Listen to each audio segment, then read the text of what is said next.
স্বাগত জানাচ্ছি সবাইকে। আজকে আমি যে বিষয় নিয়ে কথা বলবো সেটি হলো ইম্পারেটিভ সেন্টেন্সের ন্যারেশন। তো ইম্পারেটিভ সেন্টেন্সের ন্যারেশন পারতে হলে সর্বপ্রথমে তোমাকে কি ইম্পারেটিভ সেন্টেন্স চিনতে হবে। আমরা সহজেই ইম্পারেটিভ সেন্টেন্স চিনতে পারবো। কোনো সেন্টেন্স যদি কি ভার্বের বেস ফর্ম দ্বারা শুরু হয়, তাহলে কোনো সেন্টেন্স যদি ভার্বের বেস ফর্ম দ্বারা শুরু হয় তাহলে সেটি কি হবে? Imperative sentence. আমি শুধু এইটুকুই মনে রাখবো যে ভার্বের বেস ফর্ম দ্বারা যে সেন্টেন্স শুরু হবে সেটাই হবে কি ইম্পারেটিভ সেন্টেন্স। এছাড়াও কোনো সেন্টেন্স যদি ডোন্ট অথবা নেভার অথবা অলওয়েজ অথবা লেট এগুলো দ্বারাও শুরু হয়, ডোন্ট, নেভার, অলওয়েজ, লেট এগুলো দ্বারাও যদি কোনো সেন্টেন্স শুরু হয় তাহলেও সেটা কি ইম্পারেটিভ সেন্টেন্স। দেখো, আমরা যখন মূলত ডাইরেক্ট থেকে ইনডাইরেক্ট করি তখন আমাদের কি প্রথম যে পরিবর্তনটা হয় সেটা হলো কি আরবি বা রিপোর্টিং ভার্বের পরিবর্তন। এরপরে যে পরিবর্তনটা হয় সেটা হলো কি ইনভার্টেড কমার পরিবর্তন। এরপরে যে পরিবর্তনটা হয় সেটা হলো পার্সন পরিবর্তন। তারপরে যে পরিবর্তনটা হয় সেটা হলো কি টেন্স পরিবর্তন। এক নম্বর যে নিয়মটা আছে, দেখো, যদি ইম্পারেটিভ সেন্টেন্স দ্বারা আদেশ বোঝায় তাহলে ইম্পারেটিভ সেন্টেন্স দ্বারা যদি আদেশ বোঝায় তাহলে সেখানে আমরা কি অর্ডার লিখতে পারি অথবা কি কমান্ডেড লিখতে পারি। তবে এই যে কমান্ডেড যে শব্দটা আছে এটা আমরা তখন ব্যবহার করব যেটা দ্বারা কোনো যদি সামরিক আদেশ অথবা দলীয় আদেশ বোঝায় তখন আমরা কি কমান্ডেড ব্যবহার করব। তাছাড়া সব ক্ষেত্রে আমরা কি অর্ডার ব্যবহার করব। কখন?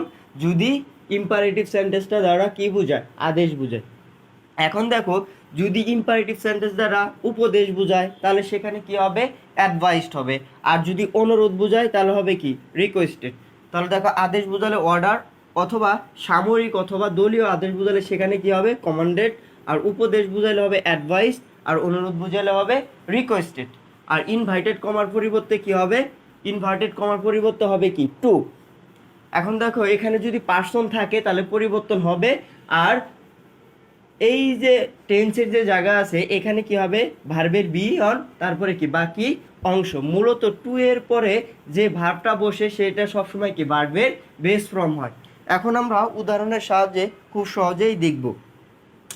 হি said to me go to market. সে বলেছিল মার্কেটে যাও অথবা বাজারে যাও। তাহলে সে আমাকে কি করছে? আদেশ করছে। তাহলে আদেশ করলে কি হবে? হি অর্ডারড মি। এখন ইনভার্টেড কমার পরিবর্তে কি হবে? টু।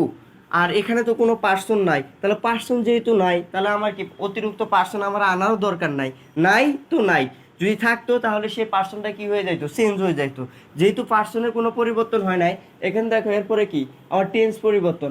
আমরা জানি ইম্পারেটিভ সেন্টেন্সে যখন ইনভার্টেড কমার পরিবর্তে টু হবে এরপরে সবসময় ভার্বের কি বেস ফর্ম হবে। তাহলে এখানে কি গো, গো টু মার্কেট। এরপর দ্বিতীয় নম্বর উদাহরণ আসো। Father said to me always speak truth. বাবা আমাকে বলেছিল অলওয়েজ স্পিক ট্রুথ, সবসময় কি সত্য কথা বলো। তাহলে বাবা এটা আমাকে কি দিছে? উপদেশ দিছে। তাহলে কি হবে? Father advised me. ইনভাইটেড কমার পরিবর্তে কি টু। এখন দেখো, যখন আমি টু ব্যবহার করবো এখানে তো যেহেতু পার্সন নয়, পার্সনের পরিবর্তন হবে না। এরপর আমার টেন্স পরিবর্তনের জায়গাও কি ইম্পারেটিভ সেন্টেন্সে যখন ইনভাইটেড কমার পরিবর্তে টু হবে তখন আমার কি কোনো পরিবর্তন হবে না। তখন আমার কি হবে? ভার্বে বেস ফর্ম হবে। এখন দেখো, অলওয়েজ তো একটা ভার্ব না, অলওয়েজ হলো কি একটা অ্যাডভার্ব। তাহলে এখানে মূল ভার্ব কি হলো? Speak, speak truth. এখন আমরা আরেকটি উদাহরণ দেখব। দেখো, he said to me please give me a glass of water. সে আমাকে বলেছিল যে দয়া করে আমাকে এক গ্লাস পানি দাও।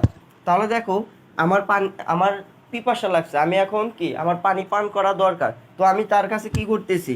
রিকোয়েস্ট করতেছি, অনুরোধ করতেছি। তাহলে অনুরোধ করলে সেখানে কি হয়? রিকোয়েস্টেড হয়। তাহলে হবে কি হি রিকোয়েস্টেড মি। ইনভার্টেড কমার পরিবর্তে কি টু। আর টু এর পরে সবসময় ভার্বের কি হবে? বেস ফর্ম হবে। তাহলে হবে কি গিভ। এখন দেখো, পার্সন যেহেতু আছে তাহলে অবশ্যই আমাকে পার্সন পরিবর্তন করতে হবে। মি হলো ফার্স্ট পার্সন, চেঞ্জ হবে কি অনুযায়ী? সাবজেক্ট অনুযায়ী। এখন আমরা যখন পার্সন পরিবর্তন করব তখন তিনটা জিনিস খেয়াল করতে হবে। সেটা যদি অবজেক্টের জায়গায় হয় তাহলে অবজেক্ট, সাবজেক্টের জায়গায় হলো সাবজেক্ট, পসেসিভের জায়গায় হলো পসেসিভ। এখন মিটা আসলে অবজেক্টের জায়গায়, তাহলে এখানে যে প্রোনাউনটা বসবে সেটাও হবে কি? অবজেক্ট। তাহলে হি এর অবজেক্ট কি? হিম, এ গ্লাস অফ ওয়াটার। এখন আমরা ইম্পারেটিভ সেন্টেন্সের 2 নম্বর নিয়মটা দেখব। যদি ইম্পারেটিভ সেন্টেন্স দ্বারা নিষেধ বোঝায় তাহলে সেখানে কি হবে?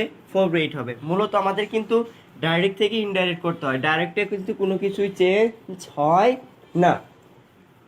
এখন ইম্পারেটিভ সেন্টেন্স দ্বারা যদি কি বোঝায়? নিষেধ বোঝায়, তাহলে সেখানে কি হবে? ফরবিড। তাহলে এখানে খেয়াল রাখবা ফরবিডের শেষে কিন্তু ডি নাই। তাহলে নিষেধ বুঝালে হবে কি? ফরবিড ইনভার্টেড কমার পরিবর্তে টু, সেখানে পার্সন থাকলে পরিবর্তন হবে, আর টু এর পরে সবসময় কি হবে? ভার্বের বেস ফর্ম হবে। এখন আমি এখানে যদি নিষেধ বুঝাইলো, আমি ফরবিড লিখলাম না, যদি আমি ফরবিডের পরিবর্তে অর্ডার অথবা অ্যাডভাইস লিখি, যদি ফরবিডের পরিবর্তে অর্ডার অথবা অ্যাডভাইস লিখি, তাহলে সেখানে ইনভার্টেড কমার জায়গায় আমাকে কি লিখতে হবে? নট টু লিখতে হবে। তবে এখানে একটা খেয়াল রাখতে হবে তোমাকে, তুমি ফরবিড লিখছো আবার এরপরে যদি নট টু লেখো তাহলে সেই সেন্টেন্সটা কি হবে? ইনকারেক্ট হবে। তাহলে ফরবিড লিখলে শুধু টু, আর যদি আমি অর্ডার অথবা অ্যাডভাইস লিখি তাহলে সেখানে কি হবে? নট টু হবে। কি হবে? নট টু হবে। এখন আমরা উদাহরণের সাহায্যে দেখব। The old man said to me never tell a lie. বৃদ্ধ লোকটি আমাকে বলেছিল কখনোই মিথ্যা কথা বলো না। তাহলে এই বৃদ্ধ লোকটা আমাকে কি করছিল? মিথ্যা কথা না বলার জন্য কি করছিল? নিষেধ করছিল। তাহলে নিষেধ করলে সেখানে কি হয়? ফরবিড হয়। তাহলে হবে কি? The old man forbid. আমি যখন ফরবিড লিখবো তখন ইনভার্টেড কমার পরিবর্তে শুধু কি হবে? টু হবে। তাহলে ফরবিড মি লিখে দিই টু। এখন আমি যখন টু লিখবো, টু এর পরে সবসময় কি হবে? ভার্বের বেস ফর্ম হবে। তাহলে ভার্বের বেস ফর্ম কি? টেল, টু টেল এ লাই। এখন আমি নিষেধ বুঝালে সেখানে অর্ডারও লিখতে পারি, অ্যাডভাইসও লিখতে পারি। এখন দেখো আমি যদি ধরে এখানে লিখলাম the old man advised me. এখন আমি যখন নিষেধ বুঝাইছে তখন যদি আমি অ্যাডভাইস লিখি তখন ইনভার্টেড কমার পরিবর্তে কি হবে? নট টু হবে। নট টু টেল এ লাই। আমরা ইম্পারেটিভ সেন্টেন্সে 3 নম্বর নিয়মটা দেখি। দেখো যদি ইম্পারেটিভ সেন্টেন্সটা লেটস অথবা লেটার্স দিয়ে শুরু হয়, তাহলে ইম্পারেটিভ সেন্টেন্সটা যদি লেটস অথবা লেটার্স। এখন দেখো লেটসটা মানে কি? এই যে আমাদের যে লেটার্স আছে, এই লেটার্সের শর্ট ফর্ম হলো কি? লেটস। তাহলে দেখো লেটস অথবা লেটার যদি ইম্পারেটিভ সেন্টেন্সে থাকে তাহলে আরবিতে প্রপোজ টু অথবা সাজেস্টেড হয়। এখন দেখো প্রপোজ টুর পরে, প্রপোজের পরে টু হয়, কিন্তু সাজেস্টেড পরে কি? টু হবে না। মূলত যখন ইম্পারেটিভ সেন্টেন্স দ্বারা কোনো কিছুর উদ্দেশ্য বোঝাবে তখনই সেখানে কি থাকবে? লেটস অথবা লেটার্স থাকবে। আর যখন লেটস অথবা লেটার্স থাকবে তখন ইম্পারেটিভ সেন্টেন্সের আরবিতে প্রপোজ টু অথবা কি হবে? সাজেস্টেড। আর যখন ইম্পারেটিভ সেন্টেন্সটা লেট অথবা লেটার্স দিয়ে শুরু হবে তখন ইনভার্টেড কমার জায়গায় কি হয়ে যাবে? টু না হয়ে সেখানে কি হবে? দ্যাট হবে। এখন যখন এখানে আমি যখন পার্সন পরিবর্তন করব, যদি আরবির আগে অথবা পরে, আরবির আগে অথবা পরে যদি ফার্স্ট পার্সনের কোনো কিছু থাকে, যেমন আই থাকতে পারে, মি থাকতে পারে, মাই থাকতে পারে, আস থাকতে পারে, উই থাকতে পারে, ফার্স্ট পার্সনে যেটাই থাকুক না কেন তাহলে সেখানে কি হবে? সেখানে হবে উই হবে। কি হবে? উই হবে। অন্যথায় কি হবে? দে হবে। তাহলে আরবির আগে অথবা পরে ফার্স্ট পার্সনের কোনো কিছু যদি থাকে তাহলে সেখানে কি হবে? উই। আর যদি ফার্স্ট পার্সনের কোনো কিছু না থাকে তাহলে সেখানে কি হবে? দে। তাহলে দেখো যখন ইম্পারেটিভ সেন্টেন্স লেটস অথবা লেটার্স দিয়ে শুরু হবে তখন টেন্সের জায়গায় অতিরিক্ত আমাকে একটা কি আনতে হবে? শুড আনতে হবে। কখন আনবো? যখন ইম্পারেটিভ সেন্টেন্সটা লেটস অথবা লেটার্স দিয়ে শুরু হবে। আর আমরা জানি শুড একটা মডাল ভার্ব, আর মডাল ভার্বের পরে সব সময় কি হয়? ভার্বের বেস ফর্ম হয়, তারপরে কি? বাকি অংশ। এখন আমরা উদাহরণের সাহায্যে দেখব। হি সেড টু মি, সে আমাকে বলেছিল লেটস প্লে ফুটবল, চলো ফুটবল খেলি। তাহলে সে আমাকে একটা প্রস্তাব দিয়েছিল ফুটবল খেলার। তাহলে দেখো, তাহলে এখানে আমি প্রপোজ টু লিখতে পারি অথবা সাজেস্টেডও লিখতে পারি। তাহলে কি? হি সাজেস্টেড কাকে করছিল, আমাকে করছিল। এখন আমি যখন আমরা জানি যখন ইম্পারেটিভ সেন্টেন্স লেটস অথবা লেটাস দিয়ে শুরু হবে তখন ইনভার্টেড কমার পরিবর্তে টু না হয়ে কি হবে, দ্যাট হবে। কি হবে, দ্যাট হবে। এখন দ্যাট নিয়ে আসছি, এখন আমার এরপরে কি করতে হবে, পার্সন পরিবর্তন করতে হবে। আমরা জানি লেটস অথবা লেটাস দিয়ে যদি ইম্পারেটিভ সেন্টেন্স হয় তখন আমরা আরবির দিকে তাকাবো। আরবির আগে অথবা পরে ফার্স্ট পারসনের কোনো একটা থাকলে সেখানে উই হবে, আর না থাকলে কি হবে, দে হবে। এখন দেখো এই সাজেস্ট হলো আরবি। এখন দেখবো আরবির এটা হলো কি পরে, মিটা হলো পরে, আর হিটা হলো কি আগে। দেখো আগে কিন্তু কি ফার্স্ট পারসন নাই, এটা হলো কি থার্ড পারসন, কিন্তু পরে কি আছে, ফার্স্ট পারসন আছে। মেইন কথা তুমি আগে অথবা পরে যেখানেই পাও ফার্স্ট পারসন পেলেই হবে, তাহলে সেখানে কি হবে, উই। তাহলে এখানে কি হবে, উই, কারণ আমার আরবির পরে কি আছে, ফার্স্ট পারসন আছে। এখন টেন্সের জায়গায় অতিরিক্ত আমাকে কি নিয়ে আসতে হবে, শুড নিয়ে আসবো। কখন নিয়ে আসবো, যখন ইম্পারেটিভ সেন্টেন্স লেট অথবা লেটার দিয়ে শুরু হবে, তাহলে উই শুড। তারপরে কি ভার্বের বেস ফ্রম, তাহলে এখানে প্লেটা হলো কি বেস ফ্রম, প্লে ফুটবল। এখন দেখো এর পরবর্তী উদাহরণটা, Karim said to Rahim let us arrange a picnic.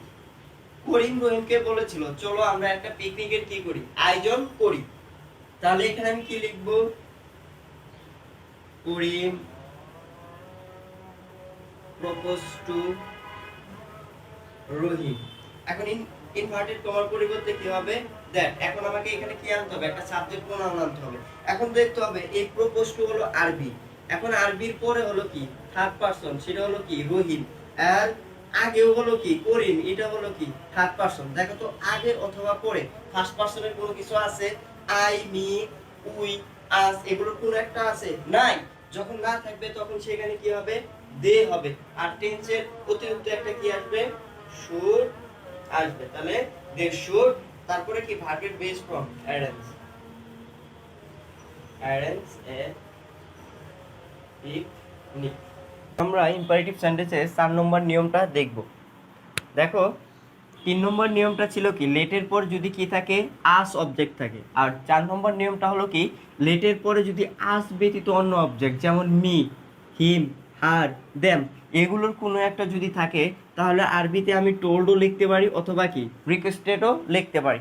আর যখন লেটের পরে আস থাকবে তখন সেখানে কি হবে, প্রপোজ টু অথবা কি সাজেস্টেড। লেট দিয়ে শুরু হলেই ইনভার্টেড কমার পরিবর্তে সেখানে কি হবে, দ্যাট হবে। এখন দেখো এখানে কি দে অথবা কি উই আনার কোনো দরকার নাই, এখানে যে পার্সনটা থাকবে সেই পার্সন অনুযায়ী চেঞ্জ হবে। কিন্তু যখন লেটের পরে আস থাকবে, এটা আরবির আগে অথবা পরে যদি ফার্স্ট পার্সন থাকে তাহলে হয় উই, আর যদি ফার্স্ট পার্সন না থাকে তাহলে হয় কি দে। কিন্তু লেটের পরে যদি আস ব্যতীত অন্য অবজেক্ট থাকে, মি, হিম, হার, দেম এগুলো থাকে তাহলে এই পার্সন অনুযায়ী কি হবে, পরিবর্তন হবে। আর টেন্সের জায়গায় অতিরিক্ত আমাকে একটা কি আনতে হবে, শুড আনতে হবে। তাহলে লেট আস দিয়ে যখন শুরু হবে তখন আনতে হবে শুড। আর যখন লেটের পরে অন্য আস ব্যতীত অন্য অবজেক্ট যেমন মি, হিম, হার, দেম এগুলো থাকবে তখন সেখানে কি হবে, মাইট হবে। কি হবে, মাইট হবে। এখন দেখো উদাহরণের সাহায্যে আমরা খুব সহজেই দেখব। She said to me let her seat beside me. তাহলে দেখো তো এখানে লেট আছে, লেটের পরে কি আজ আছে, নাই। লেটের পরে কোন অবজেক্ট আছে, হার আছে। তাহলে লেটের পরে আমরা কি পাইছি, হার পাইছি। তাহলে দেখো আরবিতে আমি কি টোল্ডও লিখতে পারি, রিকোয়েস্টেডও লিখতে পারি। আমি যেটাই লিখি তাহলে হবে কি, ধরো শি টোল্ড মি, ইনভার্টেড কমার পরিবর্তে কি হবে, দ্যাট। এখন দেখো হারটা হলো কি থার্ড পারসন, আমরা জানি থার্ড পারসনের কোনো কি চেঞ্জ হয় না, তাহলে এখানে হারই হওয়ার কথা। কিন্তু না, এখানে আমি কি এই হারটা ব্যবহার করব না, এর যে সাবজেক্ট প্রোনাউনটা আছে সেটা ব্যবহার করব। তাহলে এর সাবজেক্টটা কি আছে, শি। মূলত এই শি দ্বারা কাকে বোঝাচ্ছে, এই হারকে বোঝাচ্ছে। তাহলে হবে কি সিট বিসাইড। এখন মি হলো ফার্স্ট পারসন, চেঞ্জ হয় সাবজেক্ট অনুযায়ী। সাবজেক্টে শি আছে, এখন মিটা হলো অবজেক্টের জায়গায়, তাহলে এখানে হবে কি হার। এখন দেখো তোমাদের এই জায়গাটায় খটকা লাগতে পারে যে এখানে যে দ্যাট আছে, এখানে তো আমার হার হার হার হলো থার্ড পারসন, এটার কোনো চেঞ্জ হয় না, তাহলে তো এখানে হারই হওয়ার কথা। মনে রাখবা ইম্পারেটিভ সেন্টেন্স যখন লেটের পরে আস ব্যতীত অন্য অবজেক্ট থাকবে তারপরে সেখানে সাবজেক্ট ফর্ম হবে, কখনোই অবজেক্ট ফর্ম হবে না। তাহলে সেই জন্য এখানে সিটা কি হয়েছে, সাবজেক্ট ফর্ম হয়েছে। মূলত এই সি দ্বারা কাকে বোঝাচ্ছে, হারকেই বোঝাচ্ছে। আর পরবর্তী উদাহরণটা দেখো, he said to me let me do the work. দেখো এই যে লেটের পরে কি আছে, মি অবজেক্ট আছে, তাহলে হবে কি হি টোল্ড মি দ্যাট। এখন দেখো মি হলো ফার্স্ট পারসন, তাহলে চেঞ্জ হবে কি অনুযায়ী, সাবজেক্ট অনুযায়ী। আমি বারবার বলছি যদি লেটের পরে যদি কি আজ ব্যতীত অন্য অবজেক্ট থাকে, সেখানেও অবজেক্টের জায়গা হলেও আমাকে সেখানে কি করতে হবে, সাবজেক্ট ফর্ম আনতে হবে। তাহলে মি আছে ফার্স্ট পারসন অনুযায়ী পরিবর্তন হবে, তাহলে হবে কি হি। এখন দেখো হি এখন দেখো হি আর টেন্সের জায়গায় অতিরিক্ত কি আনতে হবে, আমাকে মাইট আনতে হবে, তাহলে হবে কি হি মাইট। তাহলে হি মাইট ডু দ্য ওয়ার্ক। দেখো প্রথম যে উদাহরণটা ছিল, তাহলে দ্যাট শি, এখানে দেখো শি এর পরে কি হবে, একটা মাইট হবে।